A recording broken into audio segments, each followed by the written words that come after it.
All right, Zig coming in on the top. Today, I talk with the Cleveland-based Vanillaphase, a high-energy electronic funk pop group with some spice of hip-hop and vocal harmonies.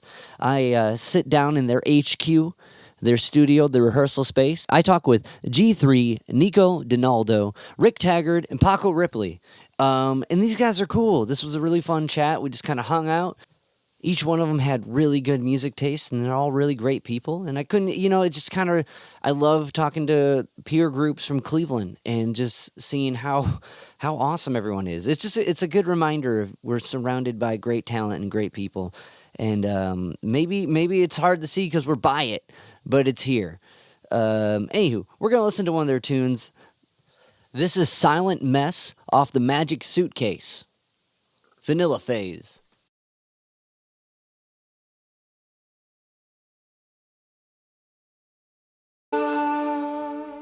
Silent Mess, Vanillaphase. The album is The Magic Suitcase, available now on all streaming platforms. Vanillaphase has a lot coming up, a lot coming out. They're busy individuals. But the one thing I know for sure is February 17th, they were playing at Negative Space, with a bill to be announced here soon.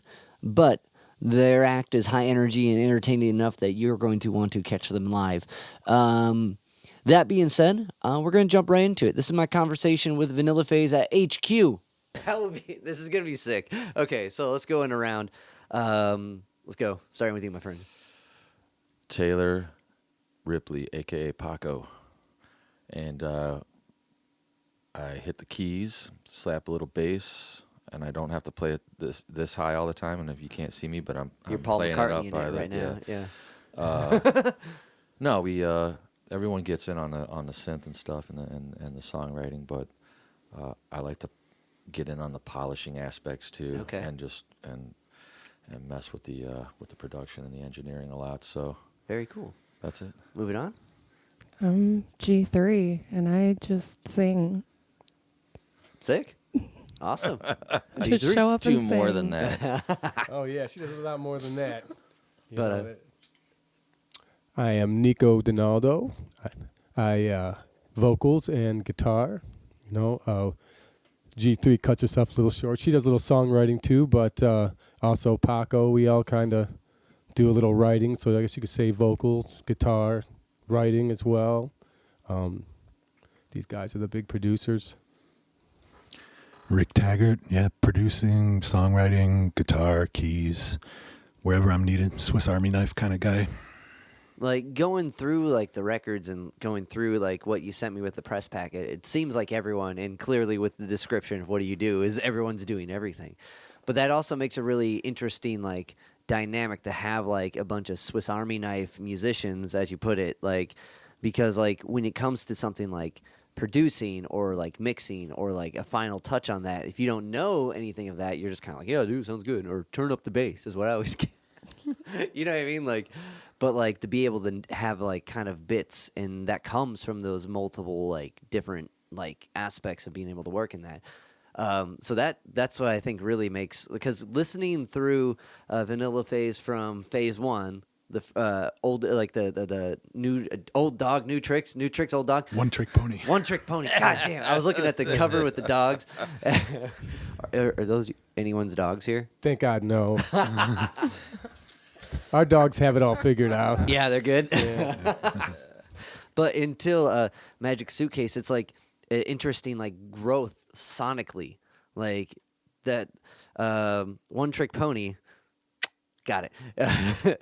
Is really good, and like, but to hear how you guys grow from just that little bit of time is really impressive, and that makes sense after hearing you guys just be like, "Oh, we do bits of everything."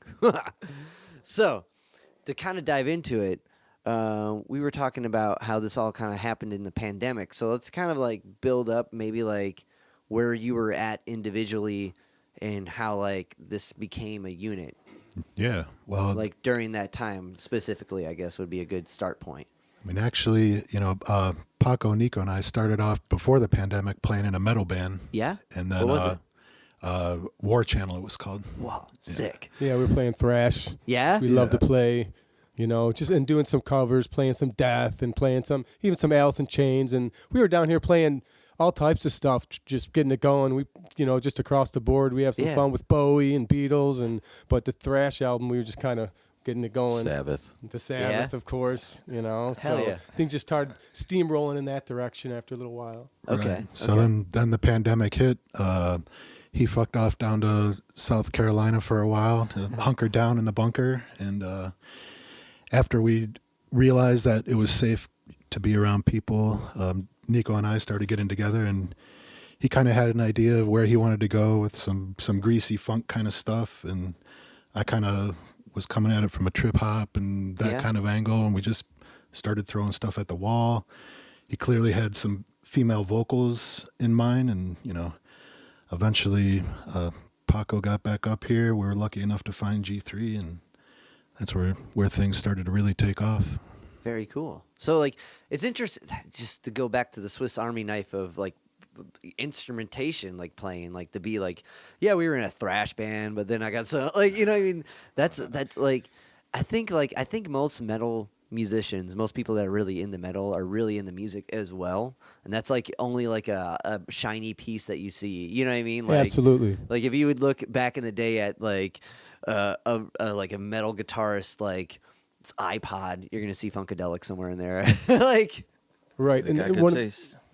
There's so many backgrounds too between Paco, between Rick, between G3 and myself, that we all kind of have something to bring to the table as far as like what we get into and production wise, what we want to play. So it's become a really neat kind of like melange of sounds for that reason. And I think that, again, like you said, with metal, a lot of people are into classical. A lot of people are into so many other genres of music, aside from them thrashing it out all the time. So Yeah, for us, when we started playing, we've been doing this, I don't want to date myself, but something upwards of 35, years.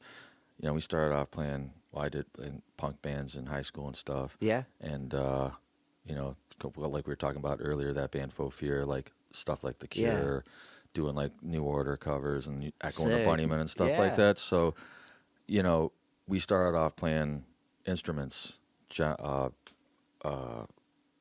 Fucking Rick started playing drums in high school, and he was into metal, and I was playing bass. So we started off with that before we got into heavy in the synthesizer, kind of like morphed into playing in industrial bands. That kind of morphed into DJing. But, the ability to jump around and do different stuff in the studio, I think that all stems from starting off as just like regular old, kick it with 3-4 guys in a garage and jamming. Yeah. Well, I think that's when you can really physically like approach it and feel it and be able to express that way. And then once you kind of see like how that all works, the like understand like the digital side of it or the electronic side of it is equally as like, it's weird when people kind of write it off, like, oh yeah, it's not music, it's that guy didn't play that robotic beat, well, because he's not a robot. You hear that all the time, like with hip hop musicians, same thing, just because it's an electronic beat. But I think if you did a poll or you just kind of asked around, I think most people know how to play something before they start making do dot dot on the drum machine. Yeah, you can't just kind of fall into. Oh, I'm sure some people can. Sure. And the younger generations now are much more open to that type of idea, where I think that's kind of a stigma that's kind of will kind of fall out with the passing of the guard. You know what I mean? Is those kind of like Gen Xers and all those guys, I mean, they're more closer to our age that, and older, that are kind of a little more closed-minded towards that electronic element or towards hip hop, which there's so much good stuff. It's a shame because to close yourself off to all these good things and artists are out there to listen to, Right. Can I put a quick interjection to that? A guy that I played with, he was a classically trained guitarist. He invited me to play in his band. We're a hardcore punk band, and this is about 1988. I had a tape cassette of another band that I played with called Sick April. They were really cool. They were like Bauhaus and like just dirty. But he took the insert card, the J card out, and wrote "sucks" after their name, and because it was like electronic based. Flash forward 25 years. The guy's a professor of music at IUPUI. and all he does is electronic music. Bauhaus is dope, and to think on a note with that, like what a band that's like they're playing all the shit, but like it sounds like the electric approach, you know, especially with like Bela Lugosi's dead, you know, like there's so much echo on that shit, and they're making that electronic sound in a way. It's almost like dub music. Yeah, And like, oh, You know what, definitely dub. That band that we played with over the weekend, Faux Fear, I Yeah. felt they had a lot that Echo did. You felt like some of those elements were all electronic, but the Yeah. guitar was there and it was doing a lot, and so it was very complimentary to the sound. I thought that was pretty dope. So to cue the listeners in, because we've been talking about Faux Fear for a minute. You guys played in Kent with Faux Fear. Correct. Well, let's plug them really quick to Yeah, catch yeah. everyone up. Give him a little heater. Give him Give a him a little little love. heater. Yeah. yeah. I mean, these guys really impressed us. I mean, they came on before us. And really set the stage for the vibe, you know, had people really grooving out, and you know, they have that throwback sound, but it still has a very contemporary vibe to it. So, you know, something that I think everybody should keep their ears open, because they're going to do good things, you know. Faux Yeah, Fear. you like bands like Zymox, X-Mal Deutschland, you know, The Cure, Joy Division, we were talking about all that stuff, just very heavily 4AD influenced. Hell yeah. But again, the bassist could play, the guitars could play, so they're shredding live instruments on top of the beats. So it's like, you know, that nice same kind of mix that we got. You know, we're recording live, you know, guitar on these tracks and bass, and we're playing that stuff. So same kind of a thing, you know. Right. And I think that's like kind of the like to that blend of both. Like I think the mind can get past, okay, the beat's repetitive, right? And it's on point. It's almost now, and to kind of build off your point with maybe the generational thing, is so much music, even if it is played by a real drummer, right? A lot of it gets quantized anyway to fit the BP, the algorithm that feeds you the beat anyway. So it's like, Oh yeah, if you look at something like, if you look like Station to Station, you know, Right. like Bowie, I mean, it sounds so much like a loop. You know what I mean? Yeah. That you'd almost think it was like a hip hop loop, and almost sounds electronic just because of the revolutionary nature of that of the track. You know? yeah.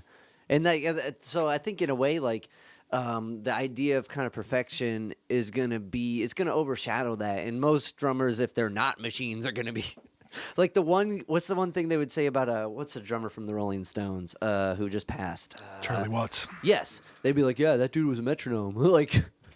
like all drummers, but like, but it's interesting. Like, I don't know. I never thought of it like that, because that makes sense why more people, aside from hip hop just as a genre being more widely accepted. And if you listen to people like Tyler the Creator or like Kendrick, those records are so musically dense.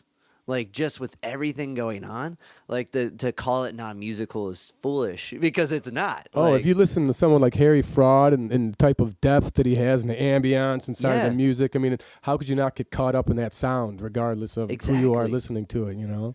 so like, Those are people that are just stuck in the past. They Right. they want to listen to their Kansas and their Boston, and their Chicago. You know, those vibes. They're like, damn it, man! The life has passed me by, and I'm pissed. I wish there was a band called New York. I wish there was a band called Vermont. Oh, I wish there was a Delaware to go with my Boston. And don't get me wrong, Boston's sick. Oh yeah, I You mean, know? nothing wrong with enjoying that stuff Yeah. too. I think that, again, I just feel bad for individuals who don't have the open mind, because they shut themselves off to all this good stuff. Right, You know? right. That goes for anybody. I only listen to jazz, or I only listen to this or Right. that. Like, I mean, you're just closing yourself off to way too many possibilities. The kind of like the whole Bruce Lee mentality, like do you ever read I don't know, are you like a Bruce Lee fanatic? I'm a little bit of one. I wouldn't say fanatic, but I've read a lot of books and a lot of Okay. publications, and his, as far as his thoughts and Yeah. as far as his his theories go, I'm pretty, His You know, life pretty- philosophy, yeah, pretty be water, familiar my with him. friend. Yeah, Right, just right. exactly the ability to be able to kind of keep your channels open. Right. That's the idea, because that's where information comes from. When the channels are closed, the information isn't coming in. So again, when it comes to music, if you can keep those channels open, then you have so many other elements to be able to pull in for creative perspective as well. Right. And he's got this whole bit where he had this this little gravestone he had a 3D model of that says, "Here lies the classical man," or something along that sorts, where it's like if you train in one way or think in one way, you'll only be that one way, right? So if all you listen to is jazz is only going to get worse because it's you haven't moved, you stuck yourself to that one way, which is like frustrating because, man, when it comes to music, there's so much shit to dive into. But there's also the whole like core principles that apply to everything, right? Absolutely. And I think as long as you're sticking to those particular things, then you'll always have those things to fall back on if you want. Right. But if you want, you can still kind of like spread your wings, make sounds, you know what I mean, and just kind of get out there and have fun when you're making music. That's the whole point of it, Yeah. Well, I just mean like a 16th note is a 16th note no matter what genre. Right. So if you get 16th notes down, you're good. Like you can appreciate that in any form. But You know what? As a quick aside, Yeah. From the industrial side of things, where Rick and I, kind of, he was in a band with me called Fragment for a while, and we were like, late '80s, early '90s, and then I moved to New York. I came back. He got in a band and we've kind of been playing on and off since high school until we kind of both got to New York at the same time. So prior to that, we're at New York. Were you guys? we first went to Ludlow and Canal, right in Chinatown, Lower East Side, and this was right as everything was kind of starting to gentrify, hardcore. Yeah. That last push after there was like rent control and all those cool things, and artists in Yeah. residency, really cool stuff going on. And so we kind of caught the tail end of it. And we ended up moving to Brooklyn, and he moved somewhere else in Brooklyn. I moved to Queens. We came back here. I came back here first. Then I moved to Chicago. Then I came back. Throughout that whole time, we had this love of sampling.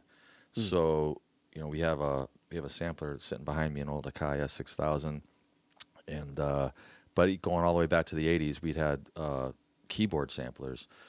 And, get 2 1/4 inches, plug them into the back of your VCR, and just sit there and get, this is like the influence from Skinny Puppy and Ministry and Yeah. all those guys, is to get the dialogue samples off of movies and stuff, horror flicks, Tarantino flicks, Yeah. Ali Stone, all that stuff. And we sampled the shit out of Bruce Lee, man. We fucking love. We got Enter the Dragon, Yeah. man. We got so many, like, it is like a finger pointing away to the moon. You Yeah. spend too much time looking at the finger. You miss the glory, heaven and glory. Heavenly glory, exactly. Oh, I love it. That's awesome. Yeah, But we love the that kind vibe. of build off that's music. That's music because Totally. if you would listen to Victor Wooten has a whole bit about how like he would play MLK speeches on the bass. You're like, what? Well, he would take the symbolic like timing and would make it a phrase and crazy. find the cadence, right? So you're sampling just bits that you hear all the time, or even like the idea of the lick, that jazz lick, the or the Indiana bebop one too. Like you're taking these ideas that work and putting them in different things, right? That's sampling, and it's so crazy that people that are like, dude, you didn't even play on it. Like, that's not even your thinking. You know what I mean? Like that's music, is taking those influences and putting them out in your own way. Well, that's like the old Burroughs, Brian Geisen, the cut-ups they would take, found, newspapers, magazines, and all this stuff, and like take stuff, cut it up, rearrange it, Yeah. make a new piece of art. Yeah. Same thing. And like, well, there's only so many words, right? If you start speaking your own Exactly. original language, people will be like, I need to call the guys that help people out like this. Like,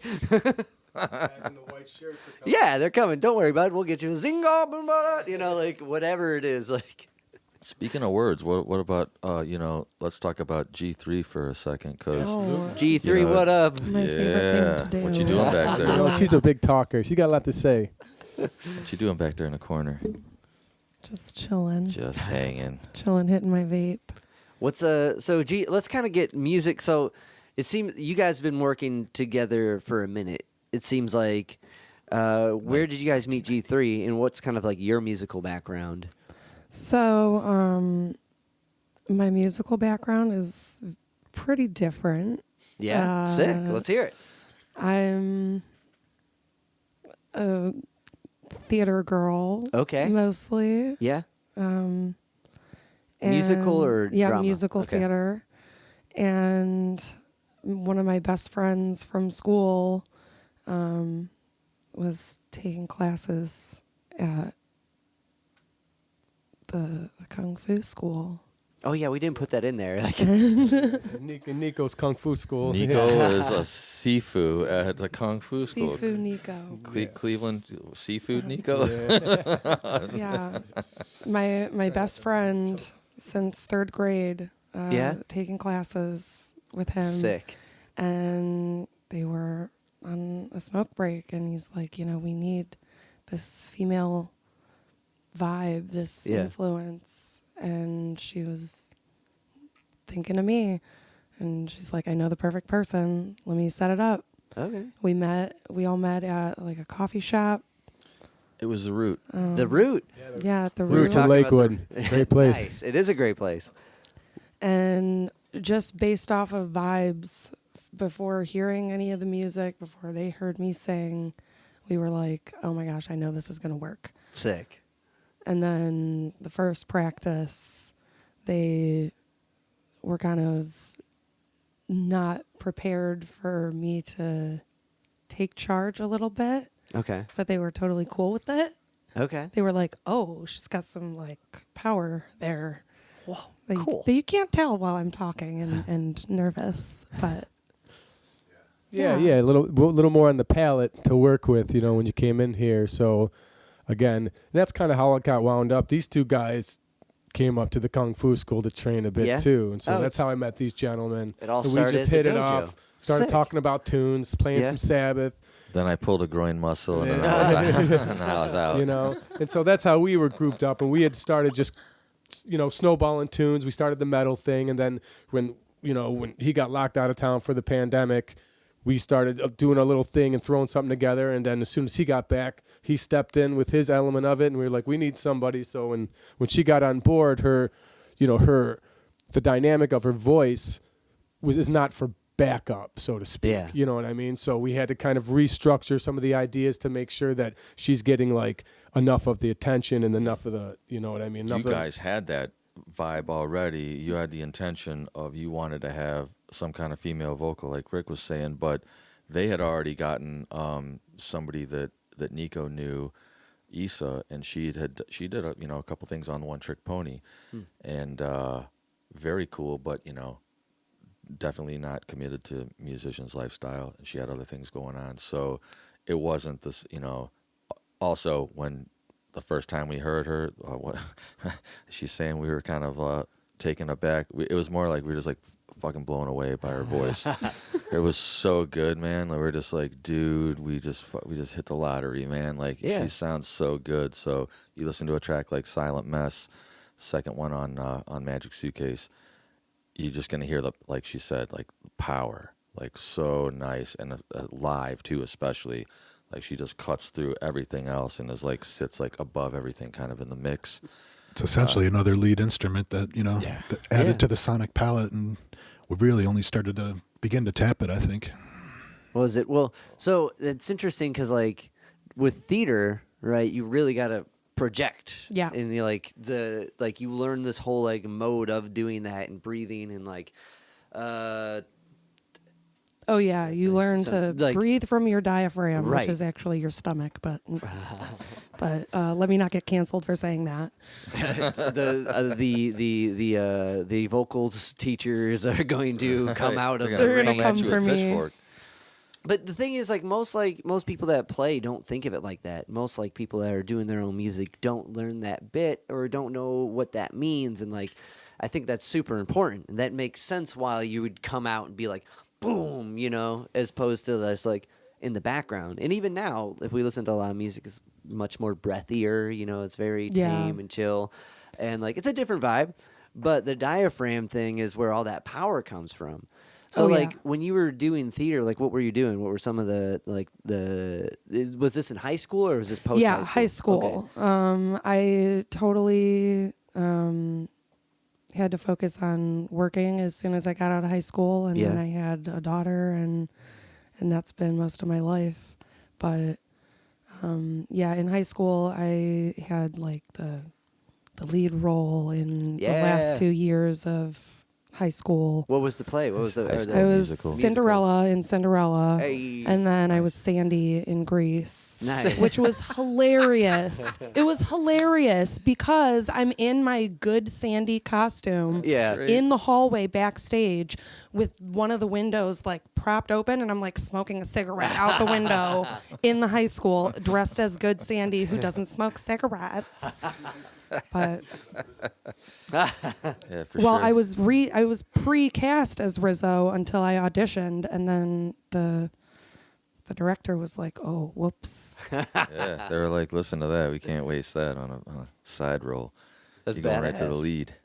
Was was theater like something you got into like just through high school? Was it like the drama club that really Oh appealed? no, Or was I this something you grew up? was well, I had a dance mom, Okay. Okay. and that then translated to theater pretty young, That makes sense. and then she was a stage mom, and she actually did all the makeup and costumes and everything for the shows.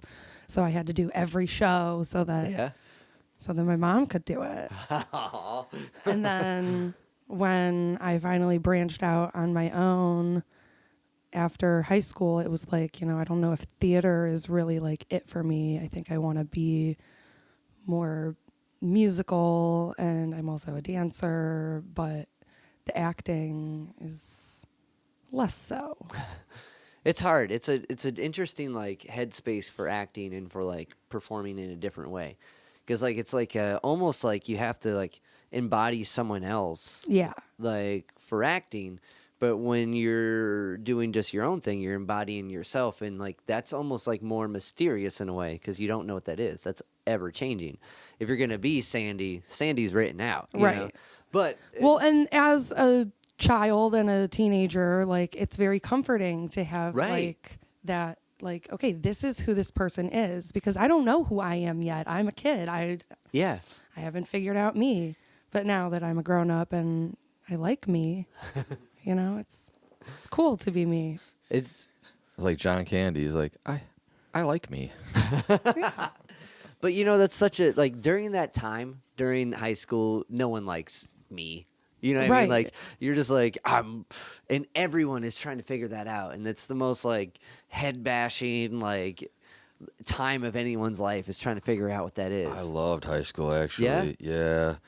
And, well, I mean, because the people that we hung out with were not, there's like 2 or 3 people at each school that was kind of into the same music and listening to like underground counterculture shit, whatever it was. And back then, none of this stuff was accepted like it is now. Now, Right. like these new generations are just like, I don't care what you are, I don't care what you do, who you like we're just gonna be cool with everyone. Like Right. it wasn't like that when we were, so it was like just a few of us, and the rest was just like boneheads that ripped on us all the time. But outside of that, like you just go and hang out with your other friends from this other city, and everyone kind of get together and go to like Coventry, Right. on the east side. That used to be a hangout. Yeah. Yeah, just hang out and drink your coffee and smoke cigarettes, and that was like all you could really do at that point. But it was fun to be around people that were same mindset. So outside of the constant hazing and bullying and all that bullshit that all the jocks kind of getting on top of people, that the stoners, the geeks, people looked like us, Freaks and geeks. basically. Exactly. James Franco. But to your point about finding your identity, then that's when a lot of people started picking up music. I'm going to be a musician because like that's like something you can latch on to. You love it, and it's like you can have that dream and that creative outlet, and cut out all the noise. Right. And like to build off what you start to develop that bubble of who you are, right? Like you start to know, well, I like hanging out with these guys because they also know who Iggy Pop is and don't hate me. You know what I mean? Like Exactly. like Exactly. and no, as soon as you wear the shirt, what up, dude? Exactly. The chords are like clearly we click somewhere, and that's the magic thing about that, and that's Get it. Yeah, that was always like a beacon for like-mindedness, the band shirts. Right. You catch them from all the way across there. Like, Right. You know what I mean? And that's one thing on like that always kind of like interests me. If someone's really influenced by someone, like we wear the shirts of the people we like, but when someone's like what's that band that sounds like Led Zeppelin? Greta Van Fleet. If you ask them about Led Zeppelin, they're like, I don't know about like. But like clearly you love Zeppelin. That's fine. Just I love own it. Zeppelin. I know that much. Hey, hitting on two things we talked about, Bauhaus and Bowie. They openly admit, Peter Murphy's like, fucking David Bowie was it for us. Right. Like he was the one that turned us on to wanting to do this. So, it goes back for every generation. Like in the guy, Bowie, he was turned on by somebody in the 50s or something. Like Tom Petty, he was into like all that rockabilly stuff in the 50s. Yeah. Got him keyed in to do what he wanted to do. So everybody's got that. The thing. But if you don't try to deny it. Yeah, no, that's part of you. Right, Your yeah. If I influence were to is say you. that, like, Mike Patton didn't influence a lot of the things and the vibes that I like to put into the music, that'd be an incredible, like, almost a slap in the face to his contribution to it. And You know speaking what I mean? of Nico, I heard another influence the other day, because you kept talking about these guys called King Gizzard and the Lizard Wizard. Oh yeah. I feel like you gotta connect with that. Definitely, from like the guitar and the vocals and stuff. I love those guys. Yeah, very that checks cool. out. Like not I'm hearing all of it. Like it's checking out what I listen to. Like, they're rad though. Oh, King they're Gizzard, like they awesome. put out like a stupid amount of records and like. Yeah, those guys are something else. I think where are they out of? I don't know where they're out of. Off the top of my head, I'm trying to think, and I feel bad. I don't know, but man. I have no idea. But I know you want to see them when they come in town here because they're always a good band. Have you great seen them? live act. Yeah, I have. They are great. I think it's at the Beachland. It was either this week coming up or last week. It was like a side project. Do you know who was it? Like, was it the drummer or someone? I can't remember. One of those guys was up there. Did you go? know. I did not. Oh, okay, neither did I. But it looks sick. It's funny that you bring it. So I talked with David J from Bauhaus, and he was telling me this crazy story about Bauhaus did this film with Bowie where they're like all vampires or whatever. Catherine Deneuve is David Bowie had this awesome scene where he's making a drink and he no ice. Yeah. That was like his first like cool role before Labyrinth. It was before Labyrinth. And, you know what? I'm having the same kind of moment because we're passing around Gandalf right now. So just like Nico couldn't remember the King Gizzard where they're from, I can't remember the name of the movie, and everyone's gonna just roast me for it. But I can't. I talked to David J and I can't remember right now. Yeah, I can't believe I you should got fucking to remember talk this to right that now. guy, though. He's cool as fuck, and he loves Cleveland shit. But on that note, he was telling me this story about hanging out with Bowie on that film set, right? And like how like to kind of pull out the point of influence, he knew this harmonica sample that Bowie used on a tune. Like he's like, is that from that? Like the story, I'm gonna butcher it.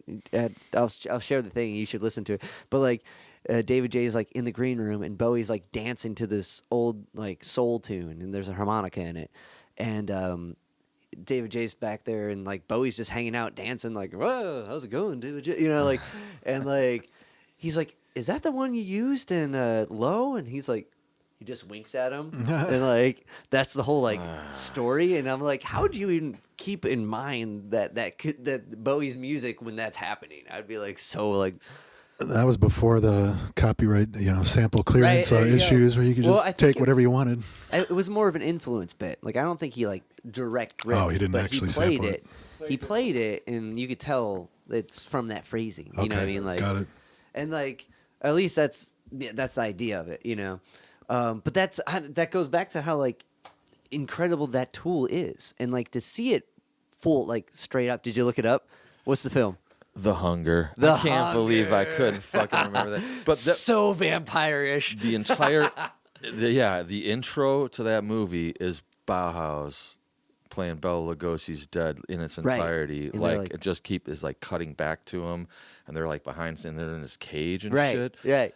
And then they show a little bit of like Catherine Deneuve and whoever else is in that flick besides Bowie, and then they're doing their thing and they're getting ready, and it flashes back to Bauhaus again. It's so cool, man. And he's really into Peter Lofner. Are you guys familiar with Peter Lofner? I am not. Cleveland singer, songwriter, guitarist. He was in a Rocket from the Tombs, which broke up and became Pere Ubu, and the other half became the Dead Boys. Okay, we know Pere Ubu. Oh, the Dead Boys. Okay, well, I'm we very know familiar the with Dead Boys, them. but that's before our time. Right. So like, and he died like at 24 or something. Like he died super early, and like he was responsible for bringing punk to Cleveland. Like he would go out to New York, and they set up the show. Television played back in the day that started that whole like cool. trend. Yeah. So Peter Lofner, definitely someone to check out. I was trying to do a whole like audio oral history with a bunch of people that knew him, and I got a lot of cool people to talk about him. But like just interesting stuff. Like now, what's her name? Adele Bertay. Are you familiar with her? She was in the Contortions, and like she was a backup singer for so many other bands. But she put out a book called Peter and the Wolves, and it kind of is his life story through her memoir. And like she had a big to do with putting out this box set of Peter Lofner's like acoustic music, and it's really badass. Shit, anyway, look at this. Wait, so he was in Pere Ubu? Yes, at the very beginning. Okay, He was on and he died before I think they like put out their whole first record, but Before he they was in got crazy. Final Solution. He plays guitar on that, Okay. and like whatever. There, it's such a like interesting toxic. Wait, like, Final Solution as a track? Yes. Peter Murphy covered that? Yes. Is that their track that he covered? I think so. Yeah. What a crazy like It's- dude, the amount of intertwined Right, like shit that's right. going on with that. Pere Ubu is such a weird It's like a like. fucking goth podcast right now. It's awesome. Right. Well, that's fine. I definitely that influences love it. on this on these releases. I want to say, like, it's interesting because like Pere Ubu is like such a weird band. When you listen to them, you're like, how can anyone like this? But the more you get into it, you're like, whoa, this is really cool. And then you listen to interviews of the guy, you're like, wow, David Thomas is a really grumpy guy. How can anyone like this? You know what I mean? Like, because he is a grumpy guy, but he's a real like new like specific thinker. It's grumpy like our sound guy 2 shows ago. I don't want to ask where, but I do. No, we're just joking. Yeah, no. Have you? Hold on. No, I want to stay on the keep notion of going. sound guys being maybe grumpier in Cleveland. Have you noticed that? Is that a thing you guys noticed? Because I noticed as soon as we played in like Detroit, like 2019, like we were getting such nice sound people. Like, what is going on? Like extra nice. Like the people here are nice. We have never had a mean sound person in Cleveland. Yeah, we I get think. a pretty. I think as much as being nice goes, everybody's been pretty nice. It's competency is really more of a question sometimes. You know what I mean? But Yeah, and if you again- come to Negative Space, I'll be your sound guy, and I'll be less competent. I'll tell you that right now. I'm not gonna bullshit you. Like I'm a guitar guy. but again, it's kind of one of those kind of fly by your seat type of things too. Yeah. And an element of it, I don't want to say it's always fun, but it does give you kind of that approach where you have to kind of. How much is going to be invested in taking our hands? Having Brian, having the Mackie back there and mixing Yeah. it all back there, or are we going to be able to, let somebody kind of do their job? And Hey, so it's Taylor. It's yeah, Taylor. Taylor. Who's Brian? But you know what I mean. Sometimes it'll come back to bite you, and then sometimes it won't. But it's like a learning experience. No, I guess. that's we. Yeah. He's talking about. We just played a show two nights ago this Friday at the Zephyr Pub in Kent, which, by the way, the place is just amazing. Top It's to a dope bottom. spot. The sound is incredible. The people that run it and work there are really super cool. They're like LGBTQ friendly. Like they're just really, really cool space. Hell yeah. Very accepting, and everyone just kind of hangs out. But yeah, we submixed the entire show. We sent 2 channels to the main board, and we have we have all the synthesizer stuff we're doing. We got our some backing tracks. We have a lot of live synth, live drum pads, and then like all 4 of us sing. So if we get we have a lot of adjustments to make, and if hey, we got to hand control off to somebody you don't know and they don't know what we sound like. It's cool if they try to do a good job and maybe they don't quite hit the mark, but then like to what Nico's saying, sometimes you can get either or both, where a guy is just like, Right. he's dialed out, he does not care, and or incompetence of just not knowing what to do with a band that sounds like we do, Right, which is, we right. know we're not your everyday, hey, come in, mic the drum kit, and Yeah, you guys would definitely be a bit extra, like, which is all right when you're trying to. Well, that's what you do, and like I think doing that, you're always going to have to carry a little bit of your own load in that way. You're always going to have to like be a little bit more on top of that, just because if you want your bit to sound right, you got to go extra. Like I have a buddy who does a bunch of looping stuff out of Ann Arbor, no, Grand Rapids, and I do a bunch of like when my band can't play, I'll do a looping version of it, like we were talking about earlier, and like so. Nice. Watching what he does, he brings a whole mixer. He has outs from that. I'm like, fuck, I need to start doing that because I'll get shit where people are like, I can't hear the drums. I'm like, my looper doesn't have 2 splits. I don't know what that do. You know what I mean? Like I'm stuck with that. You know what I mean? And that's fine. You make a good point though. When you say I'm stuck with that, a lot of the times the limitations are based on what these individuals have to work with as well. Yeah. You know what I mean? Like if we show up at a place and like we got a PA system and like 2-3 of the XLR inputs aren't even working, they're taped off. This guy's trying to get us through ones that are actually going to make us sound good. So they're doing their best too. Which, Right. I understand. Oh yeah, and it's totally like I'll run sound at Negative Space a lot, right? And like it's a non-profit, so all our gear has been non-profited, right? You know what I mean? So that means like for a while, as audio guys, you'll understand the absurdity from the main outs from the board, which was a PV powered mixer, to a Snake, and then to the speakers, right, to the main outs from that powered mixer, which had an amp, to the to the speakers on stage. The cables that ran that went from speaker cables to instrument cables to bigger speaker cables to smaller instrument cables, which is why those speakers blew the fuck up. I had nothing to do with that, but I would not let's spend $400 and get the right cables, because that definitely toasted those. Could you imagine what that frequency shift would have looked like on paper when that thing was happening? It would be drunk. And it was, but it lasted for like 2 years, and like it's kind of punk rock. It's punk as fuck.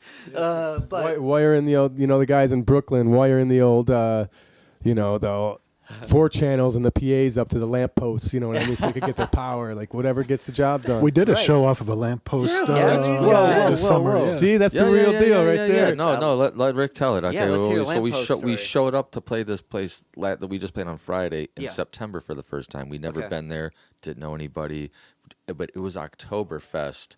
Yeah. And it was lit. I mean, all of downtown Kent is just buzzing. And so we're starting to load in, and we're starting to set up, and we set up, and then what happened? I mean, it was outdoor patio, and we were first because we have always the most gear. We get there the earliest because we got to unload and set up. And we're like, there's nowhere to plug in here. Everywhere you look around, there's no outlets on the sides of the buildings or anything. And I think we asked the girl that was kind of helping us at one point, and she's like, "Oh, when the sound guy gets here, you'll plug into the lamppost." And sure enough, there was some secret hatch behind the lamppost, opened up, ran what, 3 or 4 surges off of there. Yeah, everything feeding into that amps, into everything. This like city.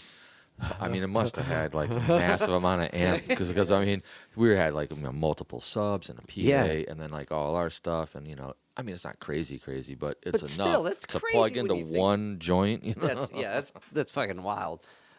It's interesting. There's this band called Full Service from Austin, Texas. Are you guys familiar? No, but I love that name. That name is fantastic. They're so badass. They did this thing they would call takeover shows. So they would go plug into a lamppost, right, or plug into somewhere else, or bring a generator, and they would just play in the parking lot until they got kicked out, right? So, and they did a whole tour, and there's a documentary on Vimeo. What's the other one? Not YouTube. Vimeo. Oh, I know what you're talking about. Vimeo. Called the Takeover Tour, where they followed Snoop Dogg and 311, and they would play in the parking lot. And like spoilers, they get the open for him eventually, but because they did that, right? Like it's so fucking cool. But that's like it's crazy, like very cool. To put in the outdoor element like that. Like, you spend so long, like, to go back and to talk about, like, perfecting the sound in the, like, official, like, not the official, but the artificial, artificial environment, to make it work, right? You spend so long working to make this thing the best it can be there, and then when you take it completely out to a completely different environment, it's so like, Yeah. what do you, like, it's a whole nother monster, right? Every room has its own sound, let alone then you take away all the walls and the ceiling. Right. Well, just even like the perception, like, you spend so long in putting the bill together and putting the bands and like making sure it works. And like you take that DIY punk band playing the venues where the mics are blown out always. And like it sounds like they're heavier than they are almost, and you put them in a room with like a PA that can handle it. You're like, it's not as heavy. You know what I mean? Like there's something to learning to adapt to those environments. There's a really cool old video of Fugazi playing outside in D.C. in the middle of winter. Was it? Yeah, I think it's on YouTube. Was it a political rally? Maybe, or something? Was it the Rock Against Racism? Maybe. Okay. I don't know what it was, but like you can just like. I can't believe how good it sounds just from like the shit bootleg sound. You know? Like, man, like how do you get it to sound like that? But I think we sounded pretty good when we did it. But yeah, like you say, like the DIY stuff, going from venue to venue, everything kind of sounding different. The punk rock thing could be challenging. Right. Well, it's interesting. We had Ian Mackay with. I saw that. I actually saw that, and I wanted to ask you about that. That's fucking crazy. You got to interview that guy. Oh yeah, that too. That's we'll put a pin in that. Dude. I meant we had them at Negative Space for the Evens before now that are Call Ricky, and they brought everything. They brought the stage. They brought the PA. They brought everything, and we had a stage, and they didn't want to play on it. Like we had to move the stage into the annex. Like they used the platform lift, but they didn't use anything else. They brought all their own stuff. So, right? Like it's like, fuck. That's got to. Then you got to pull out merch or whatever else you need, like which I'm sure they didn't have because that's what Ian Mackay would do. like, but Or do I charge you $5 for the shirt, which would be cool. Right, but. But yeah, and then like following up with that lead is when like I talked with Ian. That was another guy I like bugged for like a year. He'd just be like, "Let's do this day." I'm like, "What about does this work?" And he'll be like, "Oh, hit me up in another month." And like it was just email tag, but it was cool as fuck. Like, and he was just going in. Like I asked him about that album he did with what's his name, Al from Ministry. Palehead, yeah. Yes, Palehead. And like I don't know. We got it. It's a fucking dope record. Oh yeah, That's I a Will great Refuse is that yes, is a classic. Yes. Yeah, that's a badass tune. We used to try to cover that in one of our high school punk rock bands, right? Hell yeah. Yeah, and then we tried to come back to it too when we were living in. I was living in Long Island City, and Rick was living down in Crown Heights in Brooklyn, and I would take the train, like a fucking hour, man, with like 4 transfers to go down. I'd and just play for a little bit in his little tiny apartment, in this 2-bedroom in the second room where like the roommates would come and like pound on the door real quick. But we tried to. No, that was the other apartment. Oh, is that the other apartment? The Crown Heights one, people were cool because it was in a West Indies neighborhood. You're right. So there were Jamaican dudes with reggae sound systems. Oh hell yeah! On Saturdays, would take it out to the lawn and blast it. So I could have a drum kit in my apartment in New York City and play, and nobody said anything. It was crazy. Yeah, that was insane. That was the first one. And the second, he moved after that in Park Slope, and that was the one where it was just like, we got that a lot too. And when we lived in the city in Chinatown, we had some like yuppie couple lived on upstairs from us. Yeah, that'd be nobody tough. Downstairs. We lived on top of an egg warehouse. Okay, I'm just gonna leave that there, and you think about what that means. And 7 a.m. guys with forklifts, like just getting crates of eggs out from underneath where we lived. It's so weird, man. I guess it was restaurant supply or something, but middleman. But same thing. They'd come down we're just DJing. No live drum kit, no nothing. Huh. Hey, man, my husband has to get up early for work. Can you, tone it down? That whole vibe. Gotcha. Yeah, not good.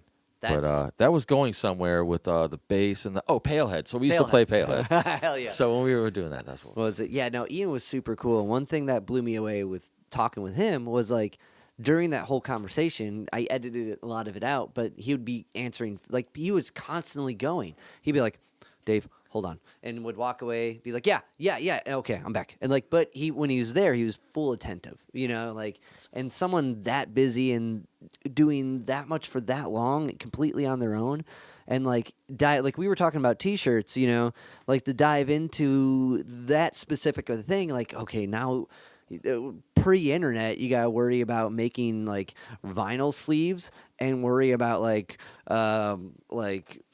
distribution. Like, gee, there's so much subdivision within one's mind to be able to handle all of that. I mean, didn't he start Discord? Yeah, the record label. So he had to do everything, right? For bands that weren't him, but that was the communal sense that he really wanted to do, to document everything, and like. But that's to figure out someone else's whole other idea, be able to get it. Like, if we look at the Magic Suitcase record, just even what you have for the album cover and how it fits and like what it printed out. I don't know if you guys designed this exactly or reached out to somebody. We had a gentleman that takes classes also up at the Kung Fu School. His name's Michael Jewell. He's a designer. He does amazing work. So we reached out to him, and he worked out something to us that kind of went above and beyond our expectations. So we were really happy with that. We just gave him an idea, about what might be in there. Maybe there's some light emanating. Kind of, and magic. I mean,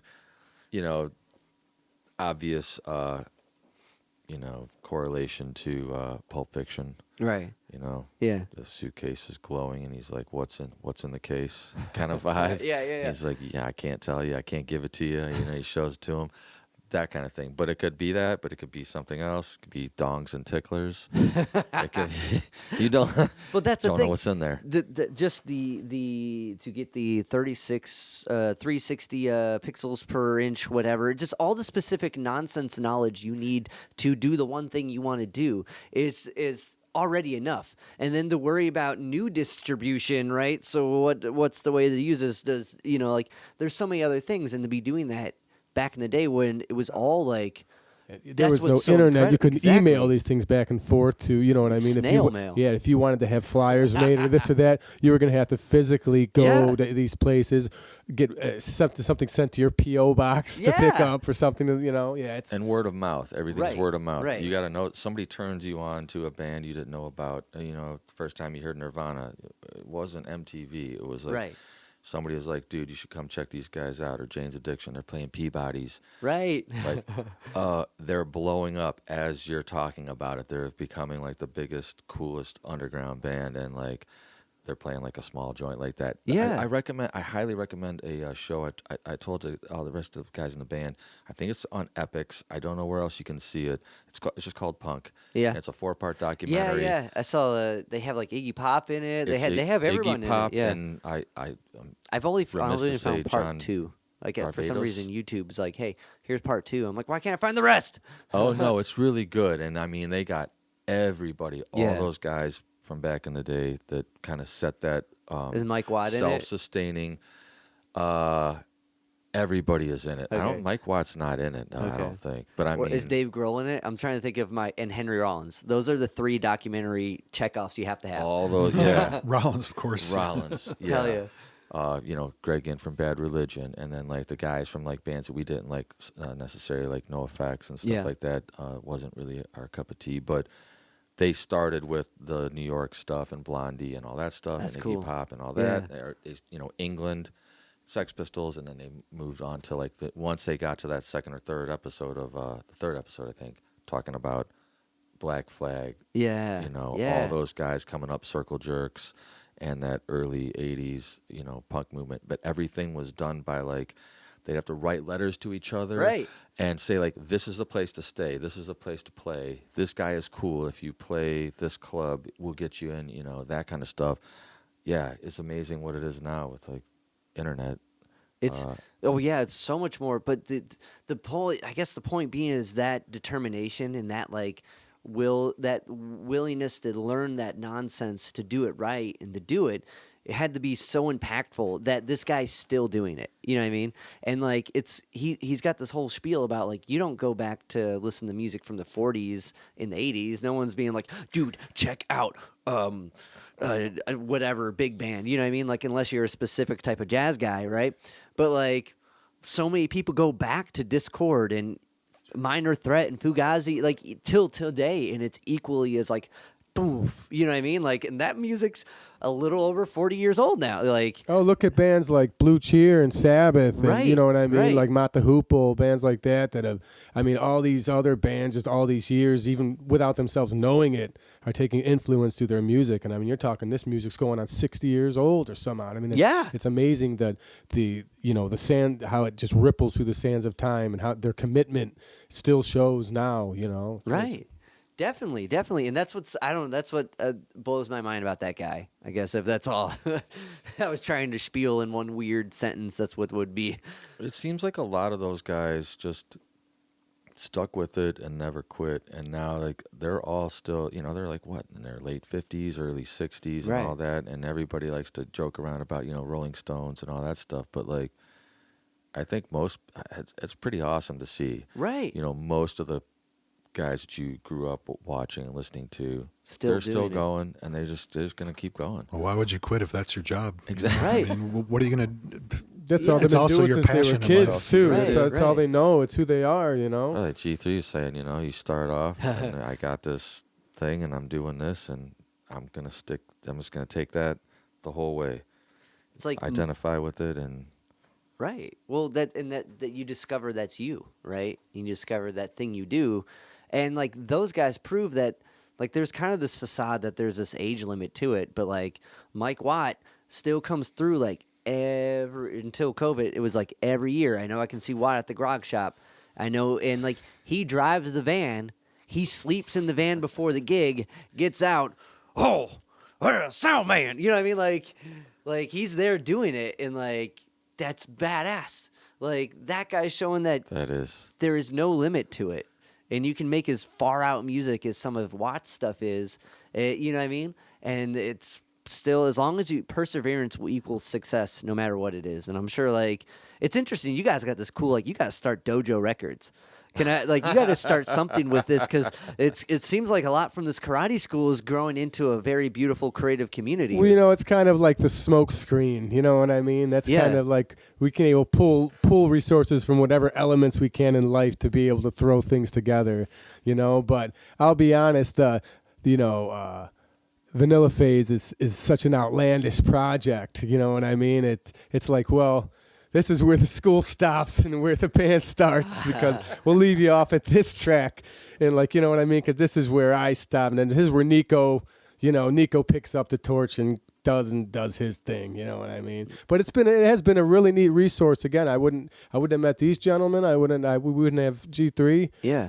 So we've been really lucky just to have that little common thing that's going on. And even when I'm not around, the school's functioning for itself too, so people are making connections. Well, and like that's such a communal hub to some degree. It's always moving wherever if you're in it, but to have one is so cool, and one that encourages self-improvement. You know what I mean? Like any type of martial art is like that kind of dedication and that discipline, like mindset, and like clearly it's going to have a bunch of different creatives funneling through it at one point. Oh, absolutely. So we have some of the most amazing, intelligent people that come through the school. Dojo Records. It's the best part of being an instructor is the people that you meet. That's it. Does the room sound good? Like let's make this a thing. Oh, like, tell them about Underwater. Tell them about there's a track on the record here. Let's talk about the Magic Suitcase. Let's dive into it because Well, it's totally connected. Yeah, all right. Let's do this. Underwater. What's it got to do with the? What's that? Yeah, the school. The school. So there's a sample in the chorus of Underwater.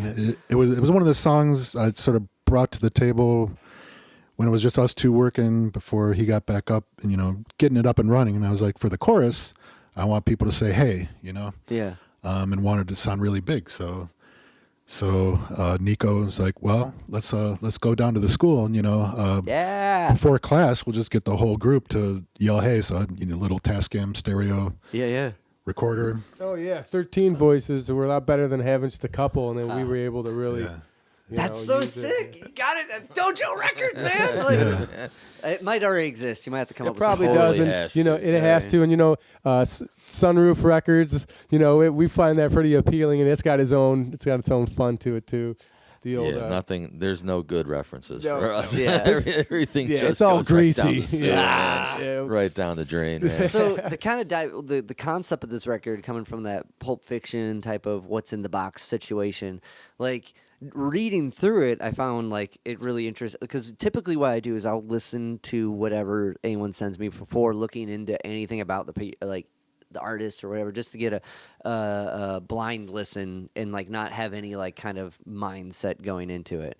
And like when you guys hit me up and when I listened to the record, I'm like, this is fucking sick. Like I didn't expect it. I was like, this is so fucking cool. Like you hear electronic band and like you don't really know what to think, but this is on point. Like I appreciate that.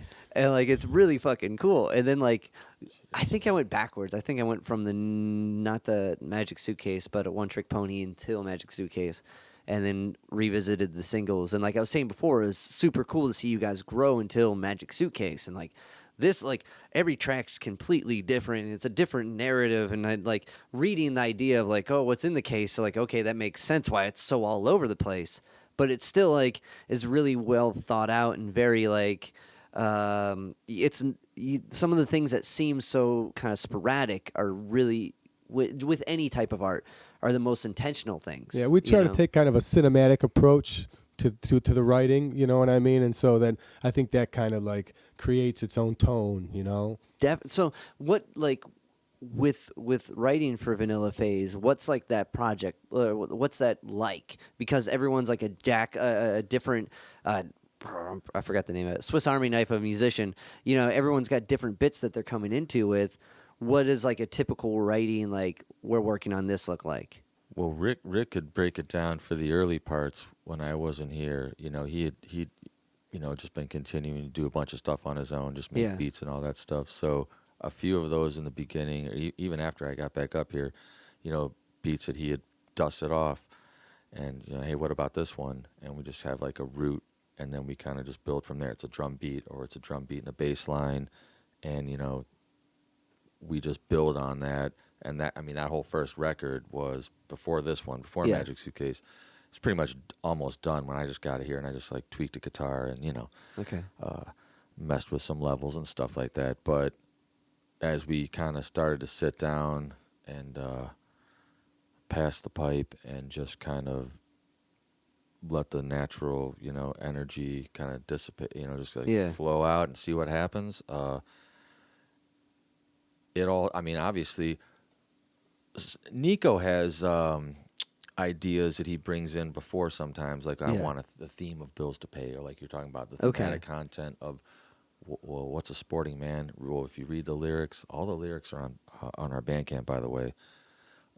They're not on the disc, but they're on a Bandcamp, so you can kind of get an idea of where they're trying to take it from that aspect, from from lyrics and concept. But the writing of the songs, once we all three started to sit down, Nico might have a little guitar riff, and he's like, I want to put this, and what happens a lot is he wanted to have this like funky sound and like this cool like upbeat thing, and Rick and I'll just smoke way too much, and it just gets slowed down, and the beat just kind of drags out and gets wide, and but like you said, there is a lot of we do a lot of things with intention once the kind of the core of a track is down. Like say we have like this couple of synth parts, the strings and the bass and the drums.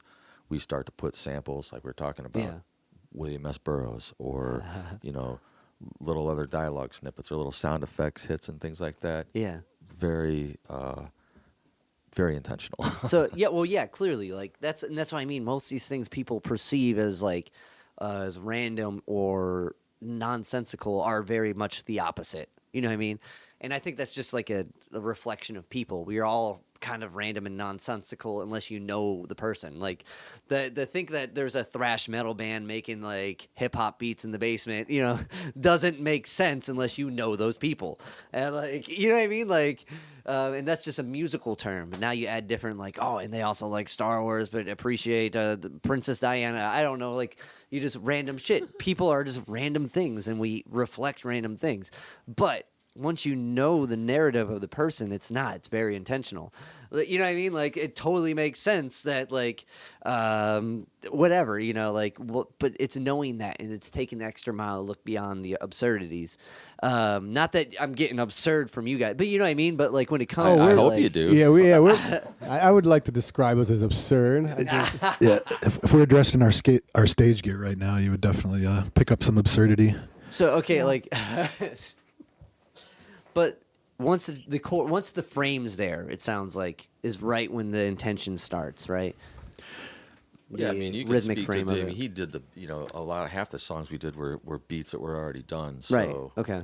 But I wouldn't say done because you bring an idea to the table, whether it's I bring a beat or Nico brings some lyrics or G3 brings a melody or Paco brings something, and you put it on the table, and then you start working with it, with the group, and it usually becomes something that you didn't picture in the beginning, like right. And you might have pictured a direction it was going to go, but somebody took it another way, and it ends up being fuller and better most of the time, Super organic the way it happens, Yeah.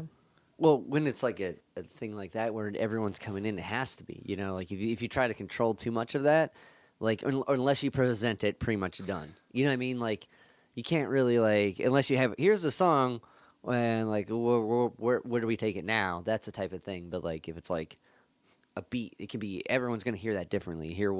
And that's coming from whatever your main is. Being a Swiss Army knife of musical approaches, like someone's going to think of a jazz line like or a trumpet line being more airy and like where a more staccato instrument, like I don't know, a thumb piano is going to be very like da da da, I also think it's really important not only for the product, but that the expression from each individual, like having that out there, right. is an important element, because when we come down here to do what we like to do the most, we want to make sure that everybody's being expressive as they can, getting their stuff out on the table, right? So that it's one thing when someone has one idea for a project and then everybody's on board, but if everybody's going to be cohesive and work with each other, that becomes, the most fun of the project is like he said, taking some type of format of idea and then watching it alter based on the expression of someone else that's, getting involved. Definitely. And like, as a person who's involved in that project, if my voice gets to be heard and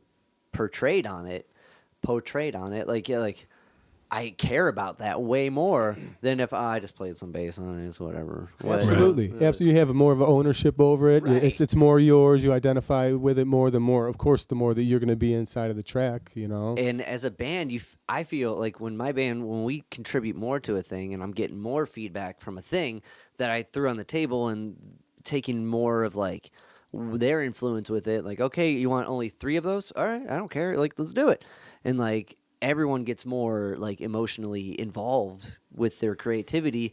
Like I feel better about them feeling about what we did. You know what I mean? Like as opposed to like just one thing. And like that's cool. That's cool that it's like a loose leaf. Like so, does the concept come after like you have like?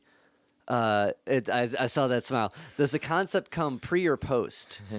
That's a great question, man. That's a fantastic question because Nico and I have like had many a conversation about preferences in that regard, and where I came from writing, concept is always after. Okay. Tune first. Yeah. Lyrics. I never matched lyrics to something. Okay. For the most part, I'd have a song, and then I'd like for that band Fragment that I mentioned earlier, or any other band, and I just we write a bass line and guitar and all that, and then at the end somebody would come in and throw the lyrics on top. Nico has a different approach, and it's awesome though. It's just that I have like an idea or a concept as far as emotionally or thematically, and then that idea is a lot of times what'll drive the idea for the sound of it. Okay. You know what I mean? So I'm kind of pulling it for the other way and so I think that way where at first for us was a kind of a point of divergence, I think we're able to now start to really kind of like meld those two perspectives together. Why don't you tell them about Sporting Man and Bills to Pay? And that's what I'm talking about. Yeah, Those are the ones that were like that. They started off as concepts in his head. Yeah, Sporting Man, again, were just like, I think of these little, a little hook, and then a story. The story was about, a down on his luck male stripper. You know what I mean? Named Pubic Zirconium. You know what I mean? So that's Bills to Pay. Bills to Pay. I'm sorry. Yeah, Bills to Pay. But, and just, she's just wrapping this whole idea about an individual who's just trying to, make ends meet, and then, find somebody who's, trying to keep him in line, and so again, snowballing these ideas gives me sonically like little sounds that I like, whether it might be a hook or a little vocal thing. And I try to do my best when little ideas are coming not to like stitch it too tight together, especially now. The first few tracks that we wrote when I brought a few of the ideas to Rick, they were kind of a little more set already. But now with us being involved and everything, it's easier to leave those open frames where it's like, okay, I got this kind of idea, but we've been trying to approach it for both ends, trying to do it from a foundation, start the songs from scratch, someone has an idea. So it's just trying to find that balance. Yeah. To me, as a producer, I like to just keep your ears open, because a good idea can come from anywhere. It could be lyrics, it could be a vocal melody, it could be a cool drum pattern or a bass line. So if it's a good idea, just keep pursuing it, and whatever comes first, the chicken or the egg, who cares to me? Can I mention my idea? Yeah. Okay, so I had the idea because there was a cover that they were messing around with, and then the first time I heard it, I just started like vocalizing over the initial intro, and it was totally nothing like, because I had never heard the song before, it was nothing like the song at all. And so we were like, that's totally new. And I'm like, why don't we sample that? Yeah. Like, would you just sample, like, because we always use original things and samples. What if we used an original sample? Right. Because so that's gonna be our like next project. What was the cover initially? Is it Wild Bell? No, Get Down Saturday Night. Oh yeah, there's the song in Ex Machina where they're dancing.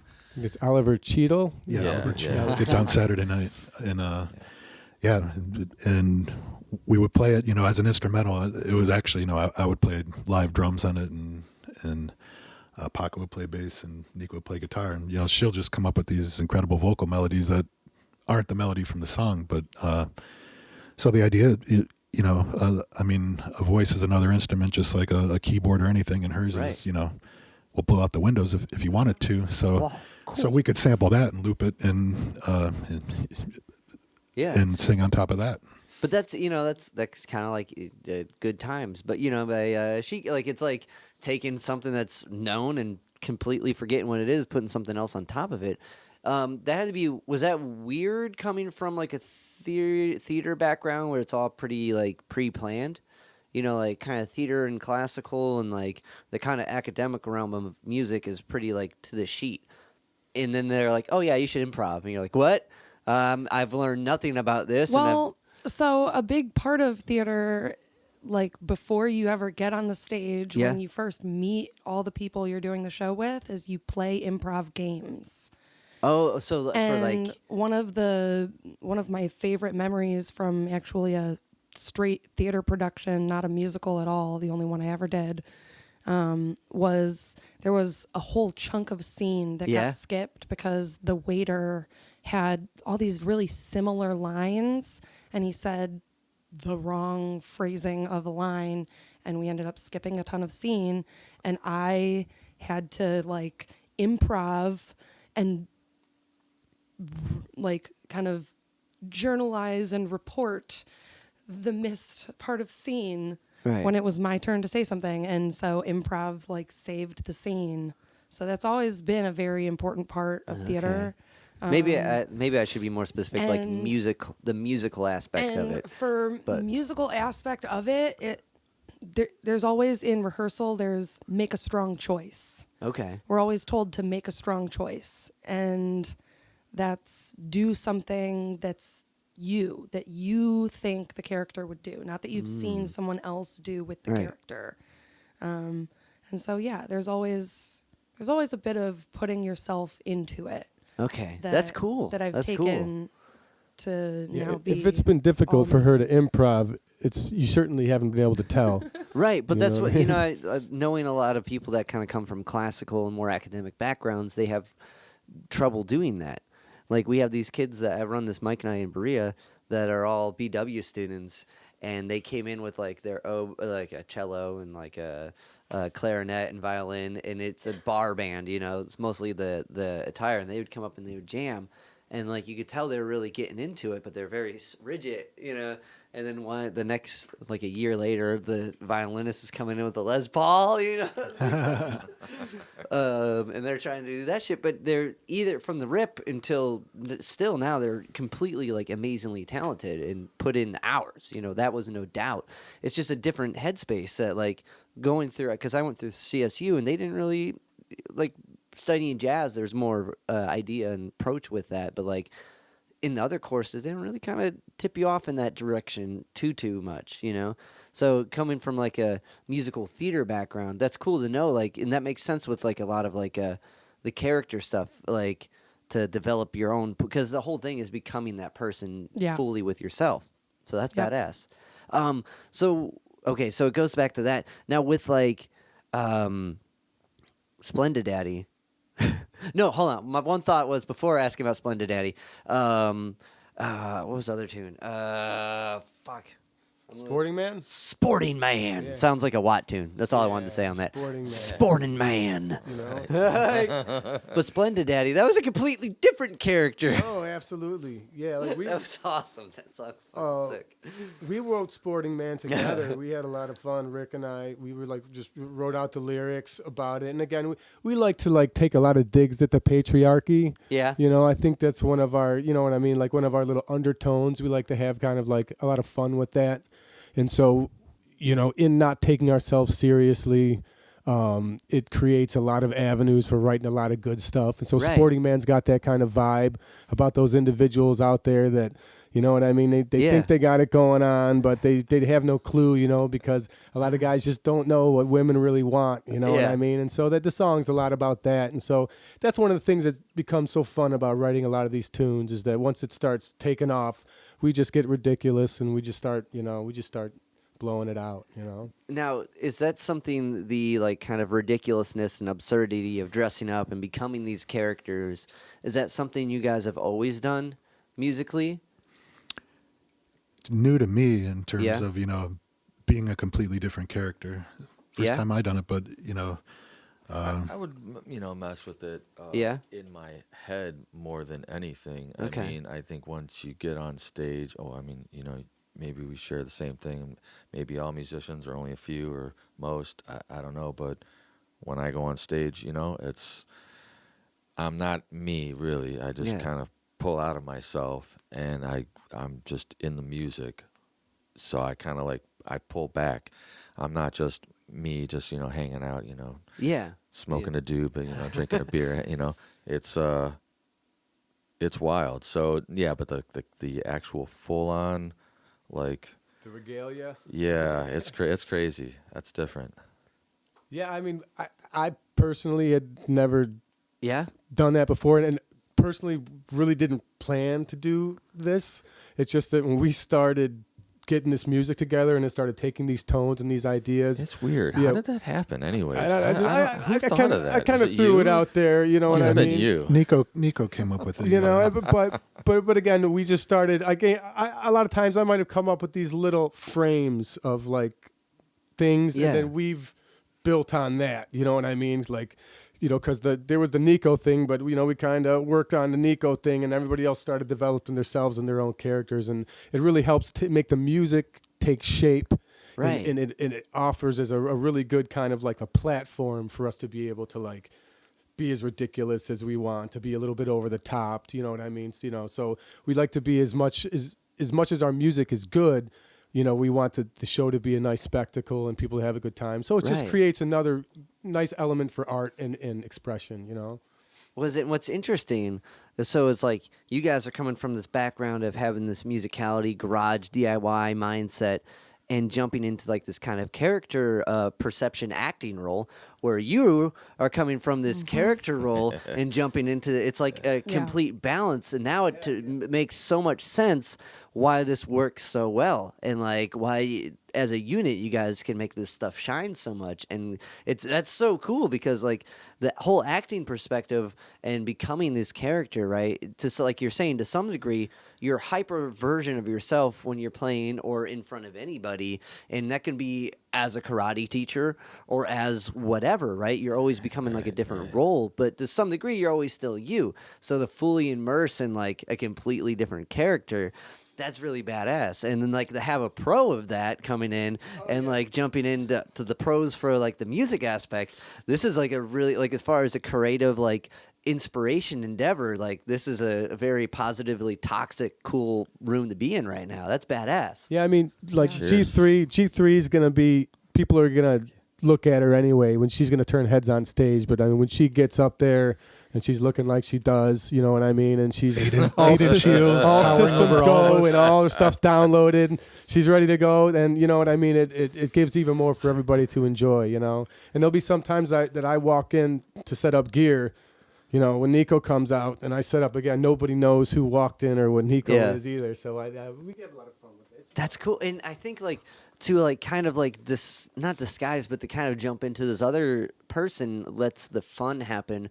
And like this, even if it's goofy and silly and fun, if you have that momentum, like people are going to jump aboard that more than someone who's serious. And you're actually probably going to make more seriously, you're going to make more music, you're going to make better music. I can talk. You can make better music because you're just having fun with it, and you're not worried so much about the perception of it because it's already been deemed silly. Like it's Graham Chapman. Stop that. That's silly. It's just over the top. So yeah, you're spot on. Like it allows you to just do whatever you want. Like just get out there, and it makes it fun for people. We don't have like the full standard setup. Again, we have 2 synth rigs, a la Depeche Mode vibe. Yeah. And then we've got 2 vocalists up front. So and our music is kind of chill. So you want to throw in that down tempo, range of BPM. So not everything's up there banging. Right. So it's nice to at least have a little something to play with for the audience. You bring that up tempo somewhere else. Yeah, through looking like a bunch of goons. It's so ridiculous. Now, and like it's interesting that something you guys, out of all the different styles and approaches musically have taken, this is a fresh approach to it. At least, like that's really cool. That's really cool to do that, especially like now coming back from everything, and to do that in the time of like a pandemic where you had like no like real audience to kind of like, because you guys did this all kind of started from a couple streams, right? Or some of the first things. Our first performances were live streams, yeah. And what was that? Was that here? Was that for a thing? Yeah, that was down here. Was it part of Megan's 24-hour fest, 48-hour fest, or was this just like no? This we're was just us doing our own personal live streams. Hell yeah! And like, because I forget. I think I was talking to you. I did a bunch of streaming for like the Beachland and the Grog Shop, and like. That was like a nightmare. Like not like it was fine. It was fun and it kept everything going, which was important. But like the whole like streaming thing is so like if the internet is a little I just gotta say fuck that technology and all that goes with it. It was real dodgy. Yeah. It's so hard. Like you said about people starting record labels back in the day, having to figure out distribution. That was a whole other thing. You have to figure out the streaming software. You gotta make sure that your internet's solid and all that just to get it to pull off, which you didn't have to think about this in the 80s. Too enthusiastic thumbs down to that fucking vibe. But clearly it led to something good. So it was cool. It was like, it kept, for me, I can't speak for everybody, it kept my sanity, man, during that time of not being able to go out, not doing things, not going to shows, no one's touring, everything's shut down. Like, if we have some kind of connection with the outside world, not that we were, hitting hundreds and hundreds of people watching, but it was like the act of let's perform Right. and get some kind of start, because who knows, what if it never ends? So we better get let's get rolling and see what it sounds like. And as soon as we did the first couple live things like that, it's like, okay, that's right when G3 came in on for the last one, or last two, or the last two. Yeah, holy shit. I mean, that's when the vibe of like Everything. it's already so good, Yeah. just practicing and like playing the songs. Like, we have a decent setup, so it sounds nice. But nobody has to just sound as good as she does on vocals. Everything we're like, hey, just put this out there. Should we let people know the cover we just did? Are we going to keep that under wraps? But well, you guys can tell the story. Nico is the purported illegitimate son of John Oates, of Hall & Oates fame. Hell yeah. It's speculated. speculated. So I got to do the.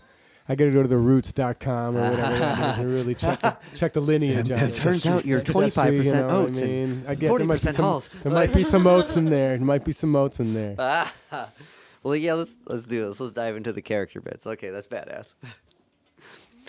Yeah, the whole Hall & Oates thing, my mom, Yeah. she was in high school. They had a Hall & Oates came to play at some party. Yeah? My uncles won like a bubble gum sweepstakes, and Hall & Oates came to play at their high school, Brook Park High School. Like, wait, you know what I mean? Back in like 81 or 1980. Double So bubble. They What come to the play, fuck? My mom's hanging out with all of her friends watching, and there's Oates over there giving her like the fresh eye, you know what I mean? So it was like, so he was trying to call her over to go backstage, and my mom wasn't having nothing to do with it. So we like to kick around this fun idea, that Nico is the illegitimate son of John Oates, but Right. So then we That's were looking badass. for a cover song to do, and I think the first thing that came up was "I Can't Go for That." Nice. That I makes was like- so much sense. Yeah. I was like, but you know what? Like if I did a Hall & Oates song, I would want to cover Maneater. And then G3 said, back in the day, that was her nickname, Maneater. So I think that's what cemented it, right? Yeah, Ba-boom. I had a friend who tried to convince my new boyfriend that that's what I was. I was a man eater. Would that be like in a He literal didn't sense? care. a consumer of man flesh. Cool friend. Right. What the hell, man? But so is that going to be the bit? You guys are doing Man-Eater? Is that what hell yeah. We Oh, have. yeah, We we did did it. it. Like, Yeah. we have to We do played it at the We have to Zephyr a do couple it. days ago. Yeah, we No, but- debuted it last weekend. To her, like, to the whole circle back to the power and awesomeness of what G3 brings to the table is like, we just threw it out there. We're joking around. It's just a big joke. Like, Yeah. it went from like joke to we're doing it to it's sequenced and it's mastered and Sounds ready great, to yeah. play in like 3 weeks. We were like Hell so yeah. stoked about it, but. Man, she kills Daryl Hall's part. Like, she comes in, like they alternate, Nico and her. They Yeah. alternate verse lines and stuff. When she comes in, it's like Daryl Hall can just like sit down and take a back seat. Like it's so good, man. And it's like That's so funny. Like, that's badass. It's funny, Hall & Oates, because like my bass player, he's like, for some reason, Hall & Oates official Instagram follows him and like likes What? random. I don't think it's really them. It has to be like their manager or some shit. You know what I mean? Their PR person. It's no way that Hall & Oates are like, do we like this? Check. You know, Yeah, like right. they're not talking. I'm sure. Like I don't know. I know But- Daryl Hall. He's a pretty busy guy. He's got that studio and Yeah, everybody yeah, coming yeah. in there every week. That's a cool show as well. I met Oates at the Beachland once, opening for Donovan Frankenreiter. Was there any resemblance to Nico that you You noticed? know what? Now that you say it, put a beard on stunning. there. It's know? uncanny. That's bad. Well, what else do you guys, as far as like, what are we looking at future wise coming out? Do we got some more recordings aside from this cover, and some giggage? Let's do a plug hole at this point. Yeah, our next gig coming up that we have planned will be on January 20th, Friday, Okay. January 20th at the Smiling Skull Tavern in Athens, Ohio. Okay. We got a neat thing we're throwing together, Blazing with the Phase, the Yeah. Renegades of Skunk. It's Hell gonna be- yeah. We're going to have we got some vendors out there and some, the Silver Serpent, they're going to be out there setting up shop. We're going to have some vendors there, going to have a lot of fun. So we're going to bring a big crowd in there post-holiday, Very fill the cool. place up and blow it out like we always do. Playing with our boy Slimbag Troy, who we've done a couple shows with. He's an amazing MC out of Kent. And his mom, by the way, at the show the other day said we did Hall & Oates better than Hall & Oates does. Oh, it. yeah, So- she did say that. Oh boy. What up, Hall & Oates official? awesome. Fallen Dakota Michael Cross. It was you heard it cute. here. It was cute. It was his brother's birthday, and his mom came out. She was 60, and she was rocking out. Aw, that's awesome. Okay. It's those G3 vocals. It's just really Ba-boom. really There it ties is. that tune Yeah. together. Yeah. Hell yeah. Yeah. No, we're always got something in the chamber, so to speak. Yeah, on the brewing- back burner, brewing just pot. kind of chilling. So yeah, definitely more tunes, especially in the holidays. Things slow down a little bit. Oh and yeah, it's everything nice, gets to be hectic. and- easy to come in, stay, and just get down here and get cozy, and get a couple of bottles of wine cracked, and just Party. Yeah, see what happens, and yeah, we'll definitely have some more. I'd say nothing's certain yet, but we're trying to do a couple of like mini tours, like Okay. just regional circuit Yeah, stuff. I feel it. I'm We've only trying- played like 5 or 6 shows, so Yeah. we want to kind of keep the momentum going. And so after that January 1, once the weather gets going, we're gonna try to Trying to hit try that. to go full blast, and also festivals and stuff. Right. So I definitely feel because like when we're doing what we're doing right here, everyone here is sending out the emails, or one of you guys here are sending out the booking emails, and like it's been an uphill battle for myself. So I feel whomever is sending it. It's a tough business. It's a Like even fucking- when you're hitting it from different sides, it's It like sucks. it's the worst. Yeah. yeah, it is, man. Getting people to be responsive, and it's difficult because it's like 100 people trying to run into a small door. Right, You know right. what I mean? And everybody wants that to play. takes it right back to the punk rock thing, though. Like that's Yeah. how you build a Community. following is Yeah. by playing shows. Even with all the advent of technology and social media and all that crap, you can't. We're not Gangnam style. We're not going to Yeah. just blow up and go viral. even- with Yeah. you got to but play shows and get people Right. come out and see you. And holy shit! Oh, Yeah, that's what and that there's sounds like? there's an energy that develops from that too, an organic energy that you're never gonna find via the internet. You know what I Yeah. mean? Like that, especially from a local level, and then getting out, more broad based in Ohio or whatever have you. Getting out, those people hear the shows, and then it circumvents an energy that we might not see, but it's there. You know what I Right. mean? People look forward to hearing you. People look forward to being at the shows. And that's really important. Really important. Well, and that's going to be way more impactful. Like the phone videos, when you see a clip of somebody, it doesn't sound as good as it did there. And you know that when you've done it and you were there, you're like, fuck, that's all mids or whatever. Like whatever it is, like it doesn't cut it. Or if someone sends a cool clip of your performance and it sounded better, but when you hear the phone recording, you're like, oh gosh, not even musically, just production mix wise, you're like But that's awesome. That's awesome. Well, I appreciate you guys letting me down to the HQ. Oh, we Coming to appreciate chat you. with you. This has been awesome. Thank you very much. Thank you. Yeah, absolutely. Again, we have a lot more fun coming everybody's way. A lot more hijinks. Yeah, and yeah. a lot more good tunes. Well, a lot more shows. A lot more shows, and maybe one at Negative Space. And Yeah. We would be honored to play there. Oh, really, that'd would. be We awesome. love the Let's do spot. something Let's Love do it. it. next year for sure. And then It's done. you It's guys done. want I to got throw you out in. the much obliged, man. Whenever you want. Appreciate the We'll figure vibe. it. We'll That's figure it. awesome. Thank you so much. Throw out vanillaphase.com. We're on Bandcamp. We're on YouTube. Vanillaphase Music on Instagram. What, Spotify, everything. You get our music on iTunes, You're on Amazon, Spotify? everything. Yeah. Okay, I had trouble finding it on Spotify. Maybe I was fucking up. The I have spelling. trouble finding it too when I'm Alright. trying to like load in and do stuff, so it's weird. Okay, because I just went off Bandcamp, and eventually Bandcamp's like, "Hey, are you gonna pay?" And I was like, "I'm gonna go see him." No, and then like it shows a little broken heart, and you're like, "Damn, Bandcamp, I appreciate you guys. You guys are SoundCloud really did the same thing. Like Yeah? SoundCloud, we have the basic plan, and they're like, "Hey, if you really want to reach more artists, Yeah, yeah. SoundCloud Pro." And it's like, Well, that's the thing. Like going back to the live performance, no matter how big your internet following is, unless you go out there and you really do it, you're not. It doesn't equate. It's got to be Like you can have higher numbers here, but they're not going to equal real people, even or vice versa, Right. So like it's a happy balance of both, but the hard work comes from meeting people and doing what you guys are doing, and like if you're going into it with as much fun as we've had right now and just as fun as the record is, it's going to be badass. We appreciate that, man. We got big Cheers, plans. man. Appreciate Cheers you. to that. Thank you guys. Hey, right on. Thank you.